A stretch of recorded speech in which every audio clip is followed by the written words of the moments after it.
Hello student, science world के YouTube channel पर आप सभी का स्वागत है। हमने जो सीरीज़ स्टार्ट कर रखी थी नीट के लिए 2026 के लिए, उसमें हमने कल बायो की फर्स्ट क्लास देखी थी। उसमें हमने सेल वाला चैप्टर स्टार्ट किया है। तो दो टॉपिक, एक तो व्हाट इज़ द सेल और एक ओवरव्यू ऑफ सेल हमने देख लिया था। आज हम उसके आगे देखेंगे। आज का जो हमारा टॉपिक रहने वाला है वो है एनसीईआरटी में प्रोकैरियोटिक सेल। तो आज हम प्रोकैरियोटिक सेल को डिटेल में पढ़ेंगे। कुछ प्रोकैरियोटिक और यूकैरियोटिक में जो डिफरेंस होता है वो हमने कल की क्लास में देख लिया था कि प्रोकैरियोटिक सेल में क्या डिफरेंस होता है, यूकैरियोटिक सेल में क्या डिफरेंस होता है। कि प्रोकैरियोटिक सेल जो होती है उसमें नॉट मेम्ब्रेन, उसमें कोई भी मेम्ब्रेन बाउंड न्यूक्लियस क्या होता है, प्रेजेंट नहीं होता है। ठीक है मैम। एक हमने देखा था कि प्रोकैरियोटिक सेल में हमें कोई भी क्या नहीं मिलेगा, सेल ऑर्गेनल नहीं मिलेगा मेम्ब्रेन बाउंड। बट जो राइबोसोम है वो हमें प्रोकैरियोटिक सेल में भी देखने को मिलेगा और यूकैरियोटिक सेल में भी देखने को मिलेगा। तो अब आज जो हमारा टॉपिक है वो स्टार्ट करते हैं हम प्रोकैरियोटिक सेल। सबसे पहले देखो क्या लिखा प्रोकैरियोटिक सेल के बारे में। The prokaryotic cells are represented by bacteria, blue green algae, mycoplasma and PPLO. कि प्रोकैरियोटिक सेल में हम क्या क्या आएगा, प्रोकैरियोटिक सेल को कौन रिप्रेजेंट करता है। एक तो आएगा बैक्टीरिया, जो 5 किंगडम क्लासिफिकेशन में जो मोनेरा जो फर्स्ट किंगडम दिया हुआ है उसमें हम पढ़ेंगे बैक्टीरिया आता है। तो बैक्टीरिया एक प्रोकैरियोटिक सेल है। Blue green algae, blue green algae जिसे हम साइनोबैक्टीरिया भी बोलते हैं, ये भी क्या है, एक क्या बोलते हैं, प्रोकैरियोटिक सेल है। और उसके बाद में आ जाएगा माइकोप्लाज्मा एंड पीपीएलओ। और पीपीएलओ की फुल फॉर्म हमें ध्यान रखनी है प्लूरोन्यूमोनिया लाइक ऑर्गेनिज्म। ये तीनों एग्जाम्पल हमें ध्यान रखने हैं कि क्या है, ये तीनों के तीनों प्रोकैरियोटिक सेल हैं। क्या ma'am, bacteria, blue green algae. और ब्लू ग्रीन एल्गी को हम साइनोबैक्टीरिया भी बोलते हैं। आप यहाँ पे लिख सकते हो कि ब्लू ग्रीन एल्गी को क्या बोलते हैं, साइनोबैक्टीरिया। ठीक है। तो मैम ब्लू ग्रीन एल्गी जिसे हम साइनोबैक्टीरिया भी बोलते हैं, और ma'am mycoplasma and PPLO pleuropneumonia like organism. PPLO की फुल फॉर्म में ये पूछा जा सकता है एग्जाम में। They are generally smaller and multiple more rapidly than the eukaryotic cell. अब इनको यूकैरियोटिक सेल से कंपेयर करके बताया गया कि जो प्रोकैरियोटिक सेल होती है वो कहती है एक तो छोटी होती है, दे आर जनरली स्मॉलर, एक तो छोटी होगी और क्या करेगी, बहुत मल्टीपली डिवाइड करेगी खुद को। ठीक है। किसके कंपैरिजन में, यूकैरियोटिक सेल के कंपैरिजन में। इसके लिए फिगर 8.2 हम देखेंगे बाद में, वो आप पे आगे एनसीईआरटी में आ जाएगा, नेक्स्ट पेज पे है। दे में very greatly in shape and size. और इनका जो ग्रेटली मतलब ये इनका जो वेरी करता है, क्या वेरी करता है, साइज और शेप इनका वेरी करता है। They are 4 basic shapes of bacteria are. देखो बैक्टीरिया के हमें, क्योंकि हमने देखा कि बैक्टीरिया क्या है, बैक्टीरिया एक प्रोकैरियोटिक सेल है, और बैक्टीरिया के हमें 4 मेन बेसिक जो हम बोल सकते हैं शेप है वो बताएगी। एक तो है बैसिलस या रोड लाइक, ऐसे होगा बैसिलस या रोड लाइक, ऐसे करके, जैसे रोड नहीं होती वैसे बैसिलस या रोड लाइक। एक आएगा कोकस या स्फेरिकल, मतलब ऐसे राउंड राउंड। एक आएगा विब्रियो कोमा, ऐसे कोमा शेप में। ठीक है, ये बैक्टीरिया की शेप होगी। और एक आएगा स्पाइरलम या स्पाइरल, ऐसे करके स्पाइरल शेप में।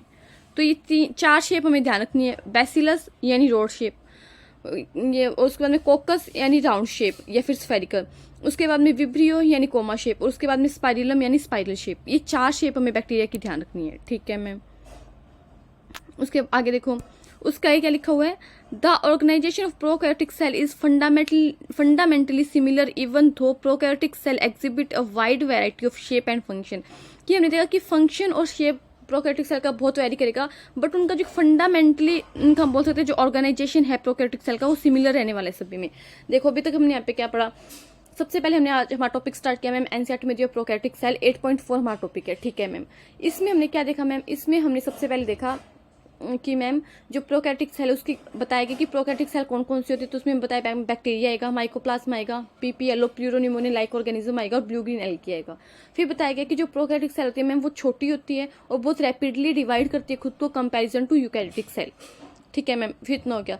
फिर ये बताया गया कि जो प्रोकैरियोटिक सेल है उनका शेप और साइज बहुत वेरी करता है, बट अगर शेप और फंक्शन का वेरी करता है फिर भी उनका जो प्रोकैरियोटिक सेल का एक फंडामेंटल ऑर्गेनाइजेशन है वो सब में सिमिलर रहता है। और हमें बैक्टीरिया की 4 बेसिक शेप बताई गई है। कौन कौन सी है, एक तो कोकस, कोकस यानी स्फेरिकल, एक है विब्रियो, विब्रियो यानी कोमा शेप, एक है बैसिलस, बैसिलस यानी रोड शेप, और एक है स्पाइरलम यानी स्पाइरल शेप। ये 4 शेप हमें ध्यान रखनी है। ये सेकंड चैप्टर जो है आपका क्लासिफिकेशन वाला, उसमें भी इसको बताया गया, उसमें आपको डायग्राम बना के भी दी हुई उस चैप्टर में, बट यहाँ पे सिर्फ नाम लिखे, वहाँ पे डायग्राम से भी शो किया गया है। तो चीज़ें आपस में कनेक्ट है, हमें चीज़ों को कनेक्ट करते हुए पढ़ना, पढ़ते हुए चलना है। अब आगे देखते हैं ओल।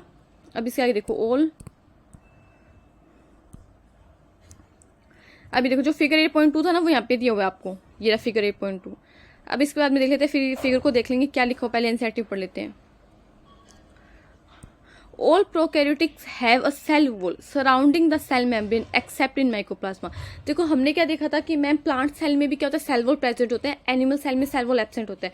बट इसने क्या बोला कि जो प्रोकैरियोटिक है, सभी प्रोकैरियोट ऑल प्रोकैरियोट्स में हमें क्या मिलेगी, सेल वॉल देखने को मिलेगी। ऐसे मान लो ये प्रोकैरियोटिक सेल है तो बाहर तो क्या होगी, सेल वॉल होगी, और अंदर क्या होगी, सेल मेम्ब्रेन होगी, cell membrane.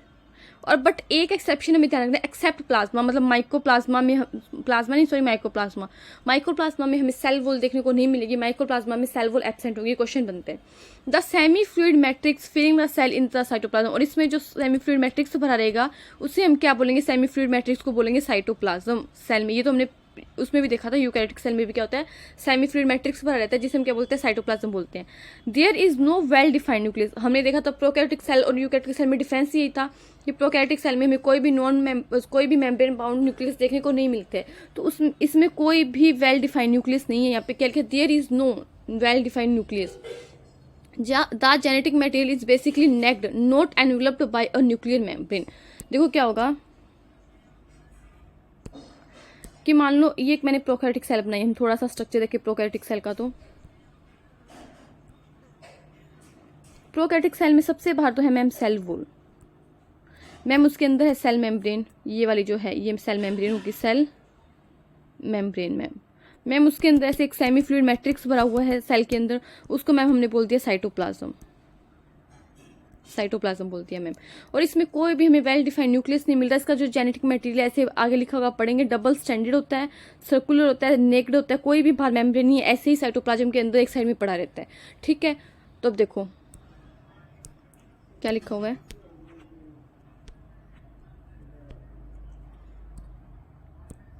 The genetic material is basically naked है, कोई भी एनवलप नहीं, not enveloped by a nuclear membrane, कोई भी न्यूक्लियर मेम्ब्रेन से ढका हुआ नहीं, एनवलप नहीं है।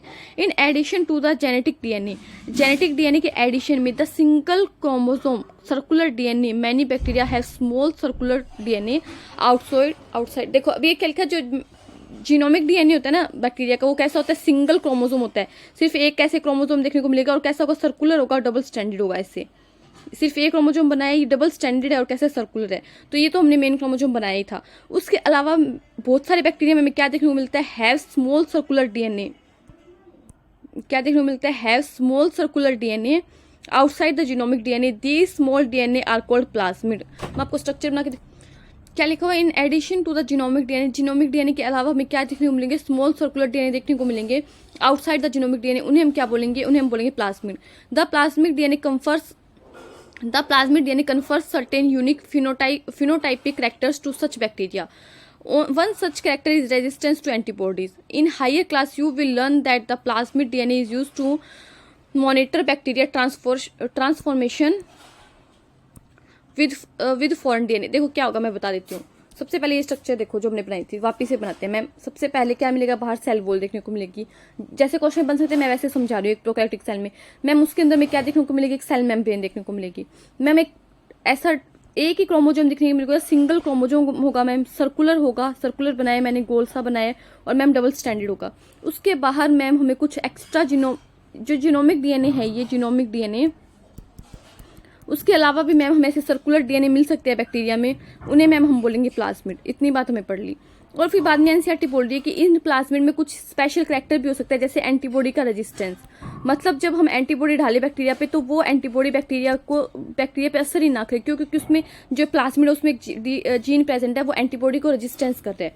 इतनी बात ध्यान रखें। फिर उसके बाद में एनसीईआरटी बोल रही है कि जब आप हायर क्लास में जाओगे, हायर क्लास कौन सी, 12th क्लास, और जब उसमें हम पढ़ेंगे बायोटेक्नोलॉजी वाला चैप्टर, तो उसमें हम देखेंगे कि हम प्लाज्मिड को एज अ वेक्टर यूज करेंगे।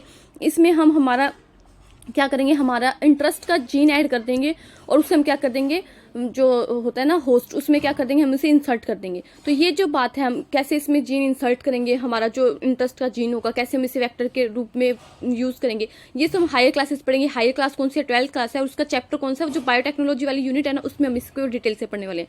तो एनसीईआरटी यही बोल रही है, अभी तक एनसीईआरटी नहीं बोल रहा है। उसके बाद में देखो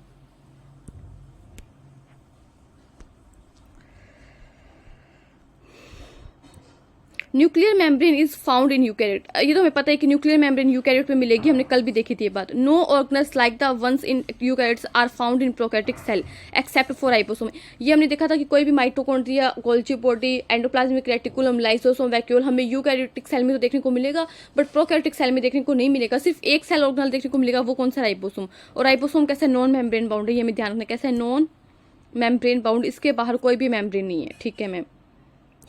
इसीलिए तो ये हमें प्रोकैरियोटिक सेल में देखने को मिलता है, क्योंकि मेम्ब्रेन बाउंड सेल ऑर्गेनल तो प्रोकैरियोटिक सेल में क्या होते हैं? एब्सेंट होते हैं। Prokaryotes have something unique in the form of inclusion, कुछ स्पेशल चीजें देखने को मिलेगी, उन्हें हम क्या बोलेंगे? इंक्लूजन बोलेंगे। A specialised differentiated form of the cell membrane called mesosome. क्या होता है कि सेल मेम्ब्रेन जो होती है, हम ये जो बैक्टीरिया की मान लो ये क्या हो गया? सेल वॉल होगी, उसके बाद में सेल मेम्ब्रेन अंदर की टाइप तरफ ऐसे कुछ फोल्ड होगी, कुछ स्पेशल हम बोल सकते हैं कि क्या बना लेती है? एक स्पेशलाइज्ड डिफरेंशिएटेड फॉर्म बना लेती है। इस स्पेशलाइज्ड डिफरेंशिएटेड फॉर्म को हम क्या बोलते हैं? मीजोसोम बोलते हैं। इसके फंक्शन देखेंगे, यहाँ पे लिखा हुआ है ना, मॉडिफिकेशन सेल एनवेलप, इसमें मीजोसोम को पूरा एक्सप्लेन किया हुआ है। तो इस स्ट्रक्चर को हम क्या बोलते हैं? मीजोसोम बोलते हैं। क्वेश्चन बहुत बार पूछा जाता है कि मीजोसोम प्रोकैरियोटिक सेल में देखने को मिलता है या फिर यूकैरियोटिक सेल में, तो हमें ध्यान रखना है प्रोकैरियोटिक सेल का कैरेक्टर है mesosome. They are essentially in folding of cell membrane. किसकी फोल्डिंग बनाई है मैंने? ये जो फोल्डिंग बनाई है सेल मेम्ब्रेन की फोल्डिंग है। इतनी बातें हमने पढ़ ली। अब मैं एक बार इसको पूरा आपको कंप्राइज कर देती हूँ इस पूरे टॉपिक को, फिर हम डायग्राम देख लेंगे। मैम हमने प्रोकैरियोटिक सेल स्टार्ट किया, स्टार्टिंग में लिखा था कि प्रोकैरियोटिक सेल में क्या क्या चीजें आएंगी? बैक्टीरिया आएगा मैम, ब्लू ग्रीन एल्गी जिसे हम साइनोबैक्टीरिया बोलते हैं, माइकोप्लाज्मा और पीपीएलओ प्लूरोनिमोनिया लाइक ऑर्गेनिज्म को हम प्रोकैरियोटिक सेल में कंसीडर करेंगे। फिर उसके बाद में लिखा हुआ कि मैम प्रोकैरियोटिक सेल का शेप और साइज वेरी कर सकता है। बैक्टीरिया की 4 शेप बेसिकली बताई में, कोकस जो कैसा होगा? स्फेरिकल होगा।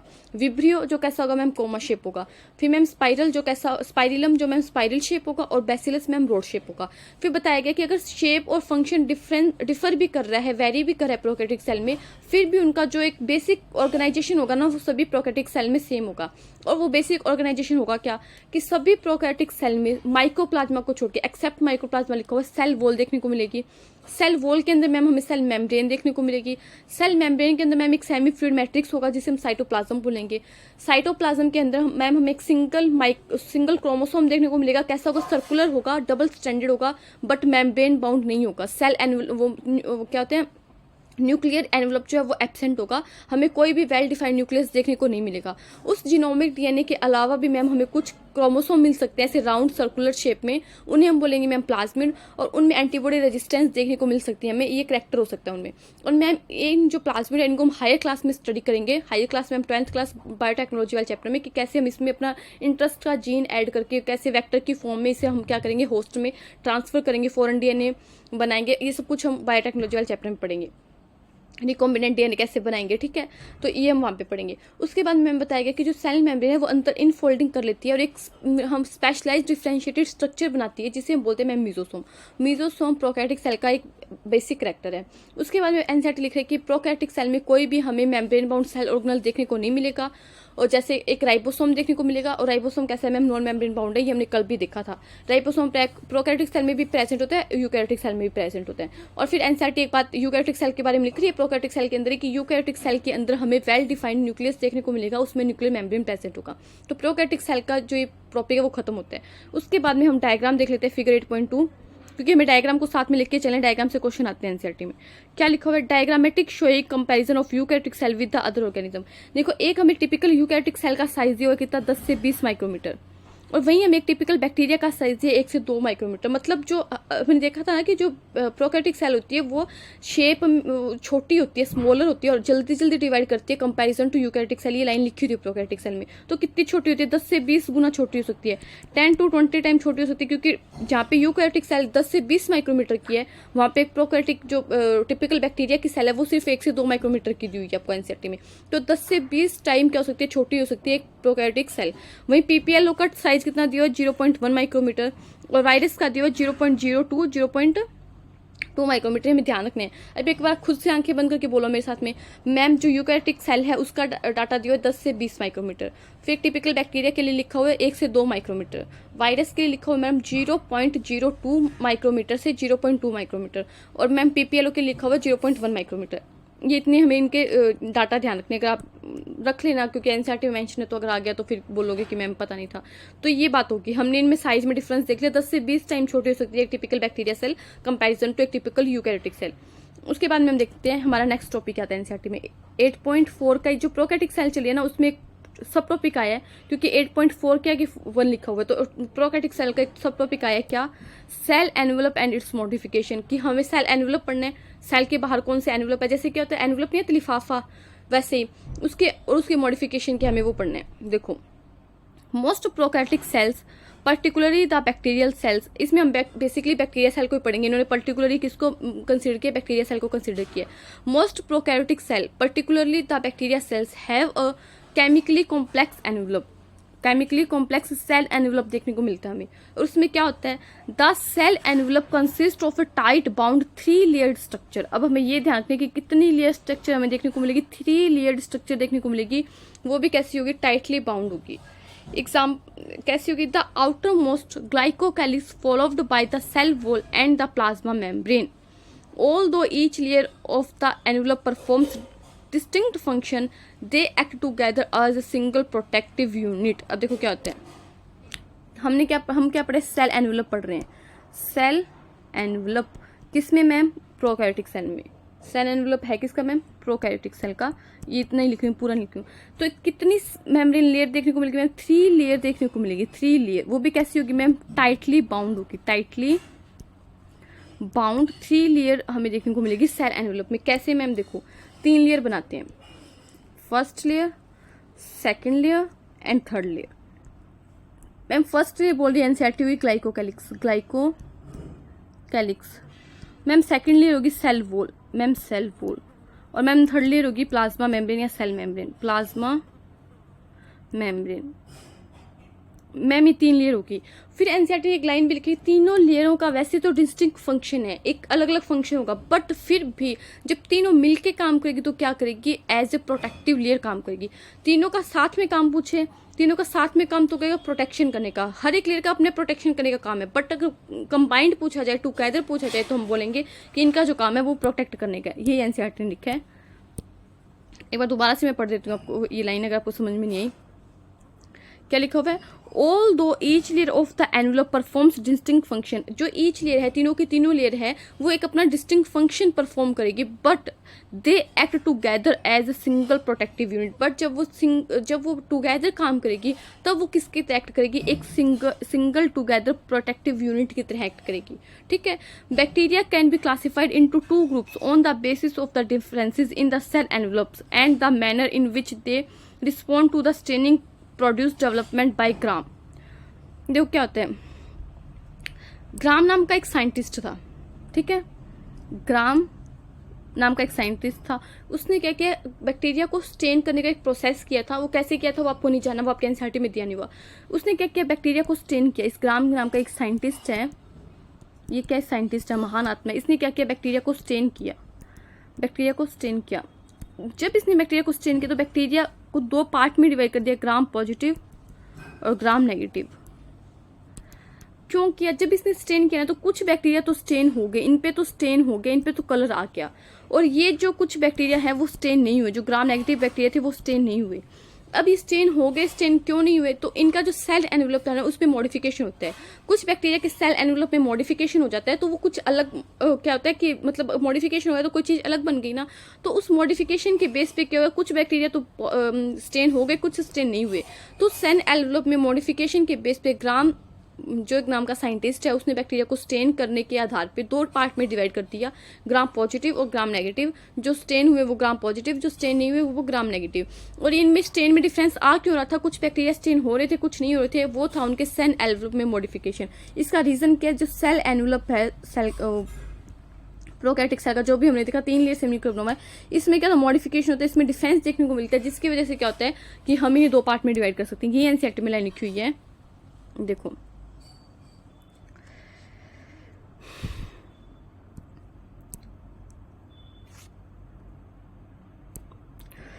Bacteria can be classified into 2 groups. कितने ग्रुप्स में डिवाइड किए हमने? 2 ग्रुप्स में। On the basis of the differences in cell envelope.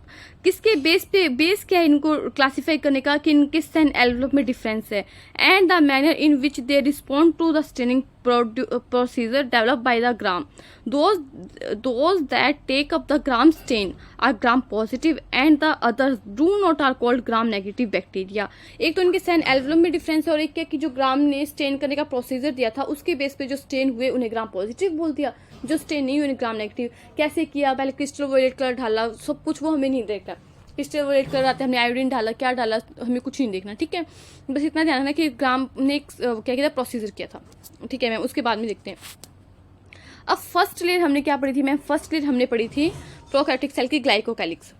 Glycocalyx differs in composition and thickness among different bacteria. Glycocalyx की कंपोजिशन और थिकनेस में क्या हो सकता है? डिफरेंस हो सकता है डिफरेंट बैक्टीरिया में। It could be a loose sheath called the slime layer in some. अगर वो एक लूज शीथ है तो हम उसे क्या बोलेंगे? स्लाइम लेयर बोलेंगे। While in other it may be thick and tough. और क्या हो सकती है वो? अगर थिक और टफ है तो हम उसे क्या बोलेंगे? कैप्सूल बोलेंगे, ठीक है। The cell wall determines the shape of the cell and provide a strong structure support to prevent the bacteria from bursting or collapsing. देखो सेल वॉल क्या होती है? बहुत टाइट होती है। सेल वॉल क्या करती है? सेल वॉल जो है सेल को प्रोटेक्ट करने का काम करती है, उसको एक प्रॉपर शेप प्रोवाइड करवाती है और क्या करती है? सेल को, बैक्टीरिया को बर्स्ट होने से और कोलैप्स होने से बचाती है, ठीक है मैम। ये सेल वॉल का फंक्शन हमें ध्यान रखना है। फिर सेल मेम्ब्रेन आएगी। थर्ड जो हमारी मेम्ब्रेन थी वो कौन सी थी? सेल मेम्ब्रेन थी, उसे पढ़ते हैं। The plasma membrane is selectively permeable. ध्यान रखना है प्लाज्मा मेम्ब्रेन नेचर में कैसे सिलेक्टिवली परमिएबल है, मतलब सिलेक्ट करके चीजों को आने देगी in nature and interact with the outer side world. This membrane is similarly structure to that the eukaryote. अभी हमें ध्यान है कि यूकैरियोटिक सेल मेम्ब्रेन और प्रोकैरियोटिक सेल मेम्ब्रेन सिमिलर होती है। यहाँ पे एनसीईआरटी में डायरेक्ट मेंशन करके लिखा हुआ है कि प्रोकैरियोटिक सेल मेम्ब्रेन की स्ट्रक्चर किसके सिमिलर है? यूकैरियोटिक सेल मेम्ब्रेन के सिमिलर है। अब देखो जितनी बातें हमें पढ़ी है मैं उसको एक बार रिवाइज कर देती हूँ। सबसे पहले हमने सेल एनवेलप में क्या देखा मैम? 3 लेयर है मैम, 3 लेयर है। तीनों की तीनों लेयर कैसी है? टाइटली क्या बाउंड है मैम। तीनों की तीनों का डिस्टिंक्ट फंक्शन है, बट जब वो टुगेदर काम करेगी मैम तो एक प्रोटेक्टिव सिंगल यूनिट की तरह काम करेगी, ठीक है मैम। आउटर से इनर, कई बार क्या होता है एग्जामिनर ऐसे क्वेश्चन बनाता है outer to inner cell envelope में बताओ कौन कौन सी मेम्ब्रेन प्रेजेंट। तो सबसे आउटर क्या है? ग्लाइकोकैलिक्स। ग्लाइकोकैलिक्स आपको ऐसे ऑप्शन बना के दे देगा। उसके बाद में क्या है? सेल वॉल आएगी और उसके बाद क्या है? सेल मेम्ब्रेन की आउटर टू इनर है, ठीक है मैम। फिर मैम हमने क्या किया? सेल एनवेलप में डिफरेंस के बेस पे और ग्राम ने जो स्टेनिंग का प्रोसीजर दिया था उसके बेस पे बैक्टीरिया को 2 पार्ट में डिवाइड कर दिया, ग्राम पॉजिटिव, ग्राम नेगेटिव। जो ग्राम स्टेन हुए उन्हें तो ग्राम पॉजिटिव बोल दिया, जो स्टेन नहीं हुए ग्राम डाई से उन्हें नेगेटिव बोल दिया मैम। फिर उसके बाद में मैम जो ग्लाइकोकैलिक्स है उसमें भी डिफरेंस हो सकता है उसके कंपोजिशन में। जब ये ग्लाइकोकैलिक्स जो है, मैं फ्लो चार्ट से बताऊँ तो ग्लाइकोकैलिक्स जो है 2 टाइप की हो सकती है, ठीक है मैम। एक तो हो सकती है स्लाइम लेयर मैम, और एक हो सकती है मैम कैप्सूल। स्लाइम लेयर तो कैसी होगी मैम? स्मूथ होगी। स्मूथ शीथ जो है वो तो होगी मैम स्लाइम लेयर, और टाइट एंड हार्ड है तो मैम वो क्या होगी? कैप्सूल होगी। उसके बाद में मैम सेल वॉल के बारे में क्या लिखा हो? सेल वॉल के बारे में लिखा है कि ये प्रोटेक्शन प्रोवाइड करती है सेल को और बैक्टीरिया को बर्स्ट होने से और कोलैप्स होने से बचाती है।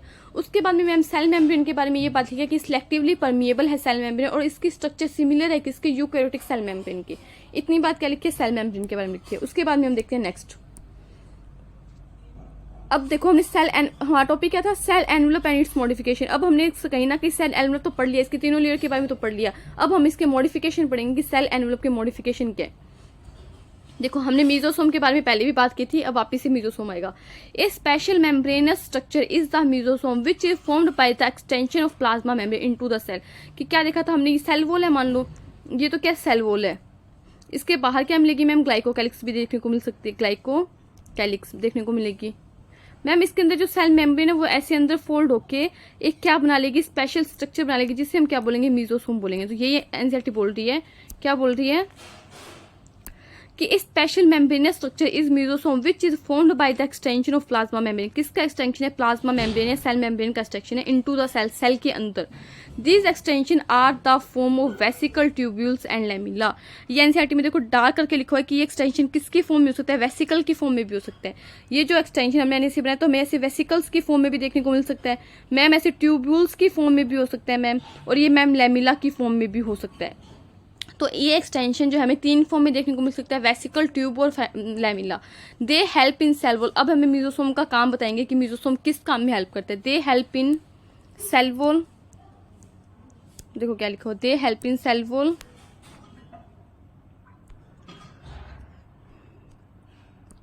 दे help in cell wall formation. Mesosome किस में काम करेगा, सेल वॉल फॉर्मेशन में, डीएनए रेप्लिकेशन में, and distribution to the daughter cells. DNA को रेप्लिकेट कर दिया, फिर उसे डिस्ट्रीब्यूट भी कर दिया किसमें, डॉटर सेल में। They also help in respiration secretion process to increase the surface area of the plasma membrane and enzymatic contact. देखो हमें क्या बात ध्यान रखनी है, हमें एक बात ध्यान रखनी है कि जो मीजोसोम होता है ना, मीजोसोम वो जो यूकैरियोटिक सेल में क्या होता है, माइटोकॉन्ड्रिया होता है, माइटोकॉन्ड्रिया। ये दोनों क्या होती है, एक दूसरे के एनालोगस स्ट्रक्चर होती है, एनालोगस। आप इवोल्यूशन वाले चैप्टर में पढ़ोगे होमोलोगस स्ट्रक्चर और एनालोगस स्ट्रक्चर। एनालोगस स्ट्रक्चर वो स्ट्रक्चर होती है जिनका काम सेम होता है। जैसे माइटोकॉन्ड्रिया का काम यूकैरियोटिक सेल में क्या है, रेस्पिरेशन का है। यहाँ पे बहुत सारे एंजाइम होते हैं। माइटोकॉन्ड्रिया में जैसे हम पढ़ेंगे स्ट्रक्चर होती है, अंदर वाली मेम्ब्रेन ऐसे फोल्ड होकर क्या बना लेती है, किस्टी बना लेती है। वैसे ही मीजोसोम क्या करता है, प्रोकैरियोटिक सेल में रेस्पिरेशन में हेल्प करता है। क्योंकि हमने देखा कि मैम प्रोकैरियोटिक सेल में हमें माइटोकॉन्ड्रिया देखने को नहीं मिलेगा, बट प्रोकैरियोटिक सेल भी तो जिंदा सेल है ना, वो भी तो रेस्पिरेशन कहीं ना कहीं उसे भी तो एनर्जी चाहिए। तो जो काम माइटोकॉन्ड्रिया यूकैरियोटिक सेल में कर रहा है वही काम प्रोकैरियोटिक सेल में कौन कर रहा है, मीजोसोम कर रहा है। तो इसलिए एनालॉगस स्ट्रक्चर है एक दूसरे के।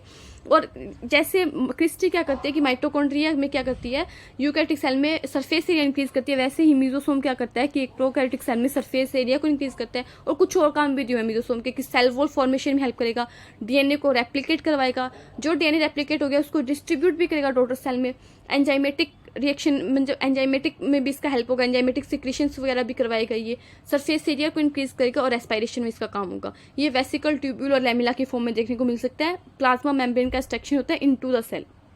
ये कुछ बातें हमें मीजोसोम के लिए ध्यान रखनी है, उसके बाद में देखते हैं।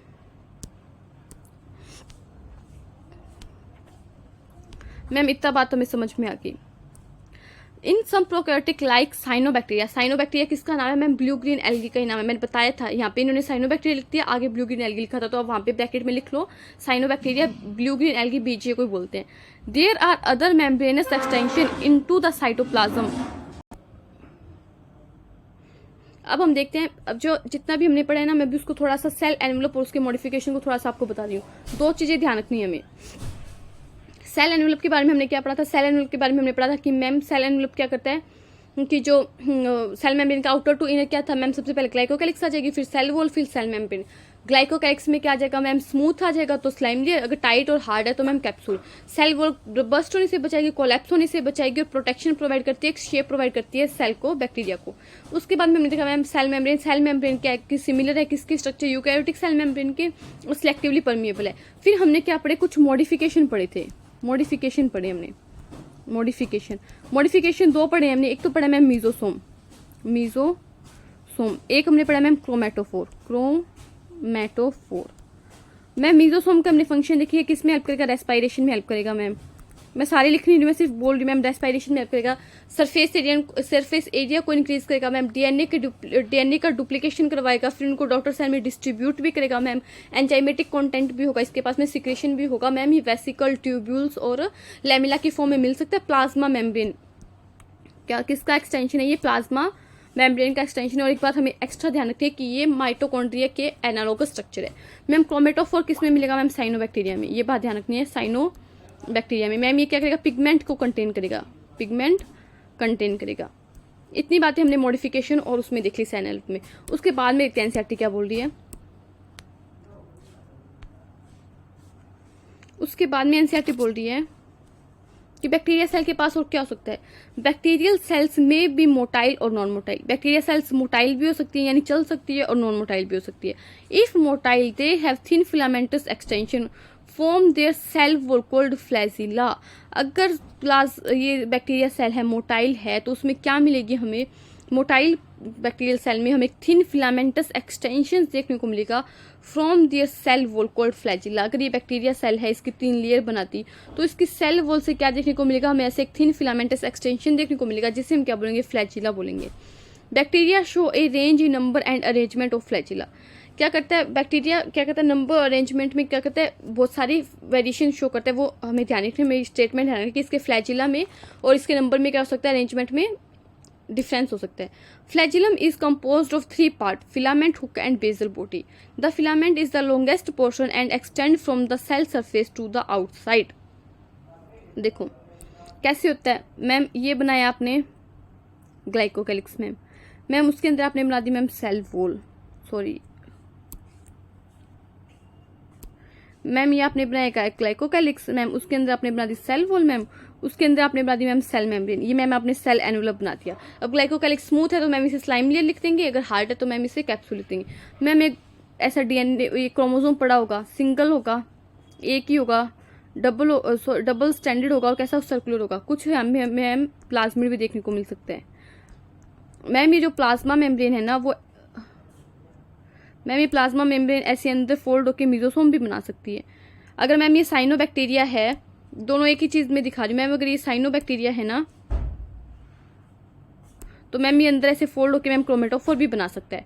ठीक है मैम अगर ये मोटाइल है ना तो इसके सेल वॉल से हमें क्या देखने को मिलेगा, थिन फिलामेंटस ऐसे एक्सटेंशन देखने को मिलेगा मैम, जिसे हम फ्लैजिला बोलेंगे। मैम फ्लैजिला के 3 पार्ट होते हैं, एक तो होता है बेसल बॉडी, एक होता है मैम हुक, और देन एक एक्सटेंशन होता है लॉन्ग जिसे हम बोलते हैं फिलामेंट। मैम ये तो है basal body, basal body. Ma'am ये है हुक, मैम ये है फिलामेंट, और मैम फिलामेंट जो है इसका लॉन्ग पोर्शन है। लॉन्ग पोर्शन कौन सा होता है मैम, लॉन्ग पोर्शन है मैम इसका फिलामेंट। मैम ये क्या है मैम, ये फ्लैजिला है। फ्लैजिला के 3 पार्ट एनसीईआरटी में दिए हुए, बेसल बॉडी, हुक और फिलामेंट। फिलामेंट क्या है मैम, इसका लॉन्ग पोर्शन है। आगे देखते हैं, आगे एनसीईआरटी क्या बोल रही है, आगे एनसीईआरटी बोल रही है besides flagella pili and fimbriae are also surface structure of the bacteria but do not play in role in motility. अभी हमने देखा था कि जो मोटाइल बैक्टीरिया को उसमें तो हमें देखने को मिलेगा flagella.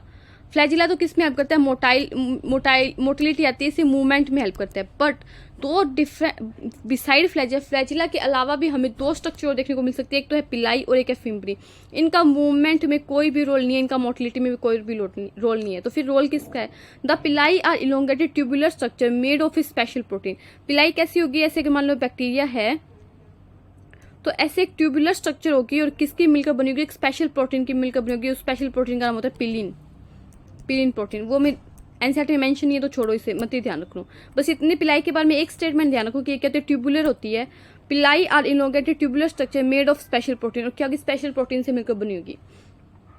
The fimbriae are small bristles like fibres sprouting out of the cell. In some bacteria they are known to help attach the bacteria to rocks in streams and also in host tissue।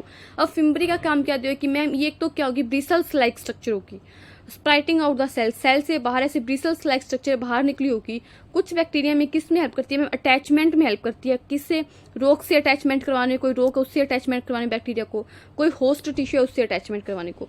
तो ये बातें हमें और ध्यान रखनी है flagella, पिलाई और फिम्ब्री के बारे में। ठीक है मैम, ये हो गया। अब देखो मैं क्या कर रही हूँ, पूरा जो हमने अभी तक पढ़ा है ना, अब उसको क्या कर रही हूँ मैं, थोड़ा सा रिवाइज कर रही हूँ। देखो मैम अभी तक हमने क्या पढ़ा, मैम हमने स्टार्टिंग की थी प्रोकैरियोटिक सेल से। प्रोकैरियोटिक सेल के बारे में हमने बेसिक कैरेक्टर देखे। प्रोकैरियोटिक सेल के बारे में मैम हमारा टॉपिक आता है सेल एनवेलप और उसके मॉडिफिकेशन। सेल एनवेलप देख लिया मैम, उसके मॉडिफिकेशन देख लिए। मॉडिफिकेशन में 2 चीज़ देखी थी मैम, मीजोसोम और क्रोमेटोफोर। मीजोसोम का काम देख लिया क्या था, क्रोमेटोफोर साइनोबैक्टीरिया में मिलेगा, पिगमेंट कंटेन करेगा। फिर मैम एनसीईआरटी बोल रही है कि बैक्टीरिया जो है वो मोटाइल भी हो सकता है, नॉन मोटाइल भी हो सकता है। अगर मैम बैक्टीरिया मोटाइल है तो उसमें फ्लैजिला देखने को मिलेगा। फ्लैजिला के 3 पार्ट है मैम, बेसल बॉडी, हुक और फिलामेंट। फिलामेंट मैम उसका लॉन्ग पोर्शन है। ठीक है मैम, और ये मोटिलिटी में मूवमेंट में क्या करता है, हेल्प करता है। और नंबर और अरेंजमेंट में क्या सकते हैं, फ्लैजिला के डिफरेंट बैक्टीरिया में डिफरेंट ये चीज़ें हमें देखने को मिल सकती है मैम। उसके बाद में फ्लैजिला के अलावा भी 2 स्ट्रक्चर हमें सेल से बाहर निकलती हुई दिख सकती है बैक्टीरिया में, एक तो है मैम पिलाई और एक है फिम्ब्री। मैम पिलाई एक ट्यूबुलर स्ट्रक्चर है और एक स्पेशल टाइप के प्रोटीन से मिलकर बनी होती है। मैम जो फिम्बरी है वो क्या होती है, ब्रिसल्स लाइक स्ट्रक्चर होती है और ये क्या करती है, बैक्टीरिया को अटैचमेंट करने में हेल्प करती है किसी होस्ट टिश्यू से या फिर किसी रॉक से, किसी स्ट्रीमिंग में। तो क्या करती है, बैक्टीरिया को अटैचमेंट प्रोवाइड करवाती है। ये फिम्बरी के बारे में ध्यान रखना है। उसके बाद में मैम हमारा नेक्स्ट टॉपिक आता है 8.4.2, मतलब जो प्रोकैरियोटिक सेल चल रही है ना उसी का आगे टॉपिक है क्या है। फिर उसके बाद में नया टॉपिक स्टार्ट होगा यूकैरियोटिक सेल। अभी प्रोकैरियोटिक सेल के सब टॉपिक जो है एनसीईआरटी में। उसके बाद में मैम हमारा टॉपिक है राइबोसोम एंड इंक्लूजन बॉडी। अब हमें क्या पढ़ना है मैम, राइबोसोम के बारे में पढ़ना है और इंक्लूजन बॉडी भी हमने देखी थी। प्रोकैरियोटिक सेल के बारे में लिखा होता है कि स्पेशल चीजें देखने को मिलती है, वो क्या होती है, इंक्लूजन बॉडीज होती है, वो प्रोकैरियोटिक सेल में देखने को मिलती है। देखो क्या था, हमने देखा था कि मैम राइबोसोम जो होते हैं वो प्रोकैरियोटिक सेल में भी देखने को मिलेंगे, यूकैरियोटिक सेल में भी। बट प्रोकैरियोटिक और यूकैरियोटिक राइबोसोम अलग होते हैं। जो प्रोकैरियोटिक राइबोसोम होता है वो तो होता है 70S, ये ध्यान रखना है। और जो यूकैरियोटिक राइबोसोम होता है वो होता है 80S। ठीक है, ये 80S लिखा है। तो हम पढ़ेंगे प्रोकैरियोटिक राइबोसोम 70S के बारे में।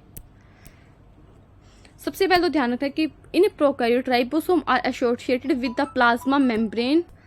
देखो क्या लिखा हुआ है, in prokaryotes ribosome are associated with the plasma membrane of the cell.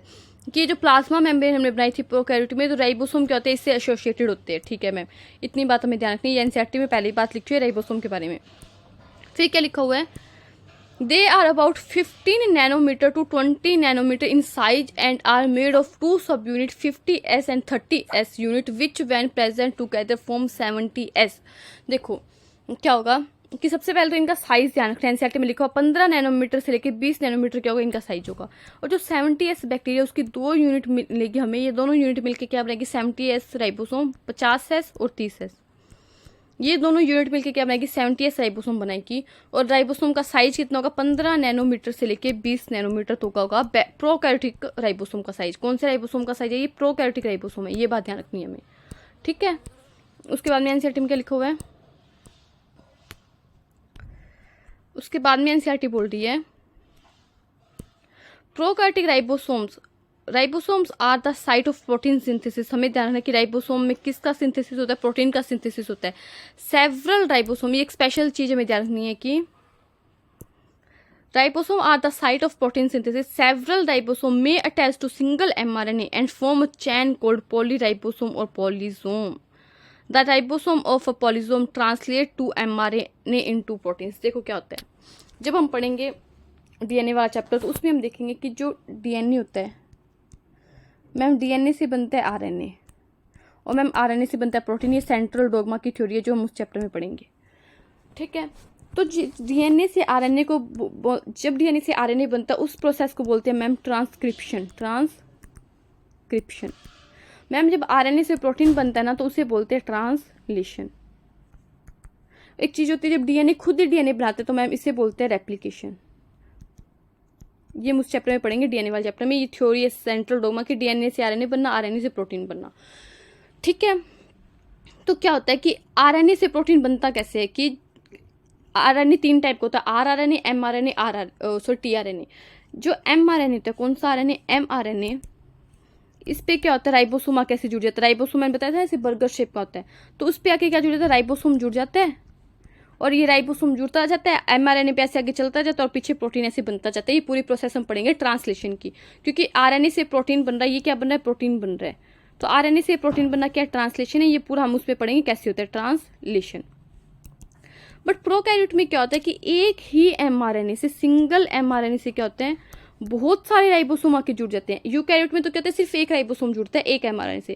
But prokaryote में क्या होता है कि एक एमआरएनए पे ही बहुत सारे राइबोसोम, मैनी राइबोसोम क्या होते हैं, अटैच हो जाते हैं फॉर द प्रोटीन सिंथेसिस। किसके लिए, प्रोटीन बनाने के लिए। तो इस पूरी स्ट्रक्चर को कि एक आरएनए पे, सॉरी एक एमआरएनए पे बहुत सारे राइबोसोम अटैच है, इसे हम बोलते हैं पॉलीसोम या पॉलीराइबोसोम। ये बात ध्यान रखनी है, पॉलीसोम या पॉलीराइबोसोम। राइटिंग बहुत गंदी आ रही है, समझो जो मैं बोल रही हूँ। तो इस स्ट्रक्चर को क्या बोलते हैं, पॉलीसोम या पॉलीराइबोसोम। और ये एक स्पेशल फीचर है जो हमें सिर्फ किस में देखने को मिलता है, सिर्फ प्रोकैरियोटिक सेल में देखने को मिलते हैं, only seen in prokaryotic cell. ठीक है, ये बात एनसीईआरटी में लिखी हुई है। क्या लिखा हुआ है एनसीईआरटी में, क्योंकि राइबोसोम किस में हेल्प करता है, राइबोसोम हेल्प करता है प्रोटीन सिंथेसिस में। अभी हमने देखा कि एमआरएनए पे जब राइबोसोम अटैच होगा तो प्रोटीन बनेगी। तो क्या लिखा हुआ है, सेवरल राइबोसोम, सेवरल मतलब बहुत सारे ribosome may attach to a single mRNA. MRNA एक है बट राइबोसोम क्या है, बहुत सारे हैं। Single mRNA and form a chain called polyribosome. इस चेन को क्या बोलेंगे? पॉलीजोम बोलेंगे, पॉलीराइबोसोम बोलेंगे। The ribosome of a polysome translate the mRNA, क्या करेगा? ट्रांसलेट करेगा, ट्रांसलेशन की प्रोसेस होगी। एमआरएनए को किस में ट्रांसलेट करेगा? यहाँ से क्या बन जाएगी? प्रोटीन्स बन जाएगी। ठीक है, तो ये क्या होगी? पॉलीजोम या पॉलीराइबोसोम हो गया। तो हमने राइबोसोम को पढ़ लिया। प्रोकैरियोटिक राइबोसोम 70S होता है मैम, 2 यूनिट होती है, 50S 30S मैम। इसका साइज जो एनसीईआरटी में कितना है? 15 से 20 नैनोमीटर। प्रोटीन सिंथेसिस काम करता है मैम राइबोसोम। बट क्या होता है? प्रोकैरियोटिक सेल में एक ही सिंगल एमआरएनए पे बहुत सारे राइबोसोम अटैच हो जाते हैं, सेवरल राइबोसोम, तो उस चेन को बोलते हैं पॉलीजोम या पॉलीराइबोसोम। और ये क्या करता है मैम? एमआरएनए से ट्रांसलेशन में हेल्प करता है, प्रोटीन सिंथेसिस करवाता है। इतनी बात राइबोसोम के बारे में लिखी हुई है एनसीईआरटी में। और लिखा है कि जो प्रोकैरियोटिक राइबोसोम होते हैं वो प्लाज्मा मेम्ब्रेन से अटैच होते हैं। अब नेक्स्ट टॉपिक आएगा हमारा इंक्लूजन बॉडीज, जो हमने देखी थी प्रोकैरियोटिक सेल में देखने को मिलती है। Reserve material in prokaryotic cells are store in the cytoplasm, कि साइटोप्लाज्म में क्या रिजर्व मटेरियल स्टोर होता है in the form of inclusion bodies. देखो ये क्या है मैम? Glycocalyx ma'am. ये क्या है मैम? Cell wall. ये क्या है मैम? Cell membrane. उसके अंदर हमें क्या होती है? ऐसी रिजर्व बॉडीज देखने को मिलती है साइटोप्लाज्म में, क्योंकि अंदर जो सेमी फ्लूइड मैट्रिक्स उसे हम क्या बोलेंगे? साइटोप्लाज्म बोलेंगे। और इस साइटोप्लाज्म के अंदर हमें ऐसे मटेरियल को रिजर्व किए हुए बॉडीज देखने को मिलती है। इन रिजर्व मटेरियल की जो बॉडीज है साइटोप्लाज्म में, इसी हम क्या बोलते हैं? इंक्लूजन बॉडीज बोलते हैं। ठीक है, फिर क्या लिखा? These are not bound any membrane system and life free in the cytoplasm, क्योंकि मैंने आपको बताया था प्रोकैरियोटिक सेल में हमें कोई भी मेम्ब्रेन बाउंड चीज देखने को मिलेगी। ये सेल मेम्ब्रेन है, उसके बाद सेल वॉल है, उसके बाद ग्लाइकोकैलिक्स है। तो ऐसे ही ये बॉडीज पड़ी हुई है इकट्ठा सो के, ऐसे गुच्छा सा बना रिजर्व मटेरियल पड़ा, कोई भी इनके बाद ऐसे मेम्ब्रेन नहीं है, ऐसे मेम्ब्रेन नहीं है, सिर्फ ऐसे क्या पड़ा? रिजर्व मटेरियल पड़ा हुआ है। ठीक है, ये ऐसी चीजें देखने को नहीं मिलेगी हमें, सिर्फ रिजर्व मटेरियल देखने को मिलेगा, कोई भी मेम्ब्रेन बाउंड स्ट्रक्चर नहीं है ये जो इंक्लूजन बॉडीज है। ये बात ध्यान रखनी है। इसका एग्जांपल क्या है? कौन कौन सी इंक्लूजन बॉडी होती है? Phosphate granule. अगर सेल के पास फॉस्फेट ज्यादा है ना, तो सेल क्या करेगी? बैक्टीरियल सेल क्या करेगी? फॉस्फेट को ऐसे इंक्लूजन बॉडीज के फॉर्म में स्टोर कर लेगी। अगर साइनोफाइसिन पड़ा है तो साइनोफाइसिन को क्या करेगी? साइनोफाइसिन ग्रैन्यूल्स को स्टोर कर लेगी। अगर ग्लाइकोजन पड़ा है तो ग्लाइकोजन ग्रैन्यूल्स को ऐसे स्टोर कर लेगी। तो ये क्या बन गई? ये फॉस्फेट के ग्रैन्यूल्स है, तो फॉस्फेट की इंक्लूजन बॉडी होगी साइनोफाइसिन के ग्रैन्यूल, तो साइनोफाइसिन की इंक्लूजन बॉडी होगी। और ग्लाइकोजन के ग्रैन्यूल्स है तो ग्लाइकोजन की इंक्लूजन बॉडी होगी। ये होती है इंक्लूजन बॉडी। 3 टाइप की इंक्लूजन बॉडी जो एनसीईआरटी में ध्यान है: फॉस्फेट ग्रैन्यूल्स, साइनोफाइसिन ग्रैन्यूल्स और glycogen granules. Gas vacuole are found in blue, green and purple and green photosynthetic bacteria. Gas vacuole और ध्यान रखते हैं किस में मिलती है? एक तो मिलेगी ब्लू, ग्रीन, पर्पल और ग्रीन फोटोसिंथेटिक बैक्टीरिया में। ब्लू, ग्रीन, पर्पल, क्या? ब्लू, ग्रीन, पर्पल और ग्रीन, ये जो फोटोसिंथेटिक बैक्टीरिया, इनमें हमें देखने को क्या मिलेगी मैम? गैस वैक्यूल देखने को मिलेगी। ठीक है मैम, हमारी जो प्रोकैरियोटिक सेल होती है वो यहाँ पे थी कंप्लीट। अब मैं इसको एक डायग्राम के थ्रू आपको पूरा समझाऊंगी। देखो, सबसे पहले हमने सेल एनवेलोप में पढ़ा 3 लेयर है मैम। रिवाइज करें थोड़ा सा जो जो चीज पढ़ी हमने मैम। ये तो है ग्लाइकोकैलिक्स मैम। ये स्मूथ भी हो सकती है, हार्ड भी हो सकती है, स्लाइम लेयर भी हो सकती है, कैप्सूल भी। मैं सारी चीजें लिख रही हूँ, मैं एक ओवरव्यू दे रही हूँ। ये है सेल वॉल मैम, और ये है मैम सेल मेम्ब्रेन मैम। ये तो मैम सेल एनवेलोप हो गया मैम। एक सिंगल क्रोमोसोम देखने को मिलेगा, सर्कुलर होगा, इससे डबल स्टैंडर्ड होगा मैम। जीनोमिक क्या हो गया? ये हो गया सिंगल क्रोमोसोम। सिंगल, आप एनसीईआरटी आप खुद अपनी कॉपी में ऐसे ड्रॉ करो जो जो चीजें आपने पढ़ी है। सिंगल क्रोमोसोम है मैम, कैसा है? डबल है, डबल स्टैंडर्ड है, डबल नहीं डबल स्टैंडर्ड है मैम। और कैसा है? सर्कुलर है, सर्कुलर। ये बात है मैम। कुछ एक्स्ट्रा जो जीनोमिक डीएनए उसके अलावा भी एक्स्ट्रा ऐसे क्रोमोसोम देखने को मिल सकते हैं, जिन्हें बोलेंगे मैम प्लाज्मिड। इन्हें हम क्या बोलेंगे मैम? प्लाज्मिड। और ये बायोटेक्नोलॉजी में क्या करेंगे? हम पढ़ेंगे पूरा। इसमें एंटीबायोटिक के लिए भी रेजिस्टेंस इसमें कैरेक्टर देखने को मिल सकते हैं मैम। जो सेल वॉल है मैम, वो ऐसे अंदर ट्यूब्यूल्स या लैमिला या वेसिकल की फॉर्म में अंदर क्या बना सकती है मैम? मेसोसोम बना सकती है। इसमें मैम बहुत सारे काम होते हैं। रेस्पिरेशन में हेल्प करता है, सेल वॉल फॉर्मेशन करवाता है, डेप्लीकेशन करवाता है, उनको डॉटर सेल में डिस्ट्रीब्यूट करता है डीएनए को, एंजाइमेटिक कंटेंट होता है इसके पास में, सिक्रीशन में हेल्प करता है, सरफेस एरिया को बढ़ाता है मैम। कुछ बैक्टीरिया में क्या होता है, जो साइनो बैक्टीरिया होते हैं उनमें मैम क्या होता है? क्रोमेटोफोर भी देखने को मिल सकता है। ये क्या करता है मैम? पिगमेंट को स्टोर करता है। माइजोसोम जो माइटोकॉन्ड्रिया के एनालोगस स्ट्रक्चर क्रोमेटोफोर। ठीक है मैम। ऐसे इंक्लूजन बॉडीज भी हो सकती है मैम। ये क्या हो सकती है ma'am? Inclusion bodies ma'am. Ribosome देखने को मिलेगा मैम, कौन सा राइबोसोम होगा मैम? 70S। मैम ऐसे एक mRNA पे बहुत सारे राइबोसोम भी अटैच हो सकते हैं मैम, उसे हम बोलेंगे पॉलीसोम या पॉलीराइबोसोम। मैम अगर सेल मोटाइल है तो इसमें एक ऐसे हमें फिलामेंट लाइक स्ट्रक्चर देखने को मिलेगी, उसे हम क्या बोलेंगे मैम? फ्लैजिला बोलेंगे। मैम ऐसे ट्यूबुलर स्ट्रक्चर भी हो सकती है मैम, उसे हम क्या बोलेंगे? पिलाई बोलेंगे मैम। ब्रिसल्स लाइक स्ट्रक्चर भी हो सकती है मैम, उन्हें हम क्या बोलेंगे? फिम्ब्री बोलेंगे मैम। तो इतनी सारी चीज़ें हमने पढ़ ली प्रोकैरियोटिक सेल के बारे में, अलग अलग टॉपिक में, जैसे सेल वॉल एंड उसके मॉडिफिकेशन करके दे दिया, सेल एनवेलप एंड उसके मॉडिफिकेशन करके एक टॉपिक दे दिया, फिर राइबोसोम एंड इंक्लूजन बॉडी करके एक टॉपिक दे दिया, और प्रोकैरियोटिक सेल का एक टॉपिक दे दिया। इन पूरे तीनों टॉपिक के अंदर एनसीईआरटी ने कर दिया, प्रोकैरियोटिक सेल को कंपाइल कर दिया। फिर हमने कुछ डायग्राम में डिफरेंस देखा था कि एक जो यूकैरियोटिक सेल थी उसका डाटा दिया था 10 से 20 माइक्रोमीटर ही था ना, वहीं जो एक टिपिकल बैक्टीरिया सेल थी उसका लिखा था 1 से 2 माइक्रोमीटर। मतलब क्या होता है कि 10 से 20 गुना क्या होता है डिफरेंस होता है। वायरस का साइज कितना लिखा था? 0.02 से 0.2 माइक्रोमीटर, ठीक है। और वैसे ही क्या लिखा था? माइक्रोप्लाज्मा का लिखा था 0.1 माइक्रोमीटर। पीपीआर था या माइक्रोप्लाज्मा था? देखने दो, पीपीआर था 0.1 माइक्रोमीटर, माइक्रोप्लाज्मा नहीं था 0.1 माइक्रोमीटर। तभी मुझे डाउट हुआ 0.1 माइक्रोमीटर क्या था, ये था पीपीएलओ।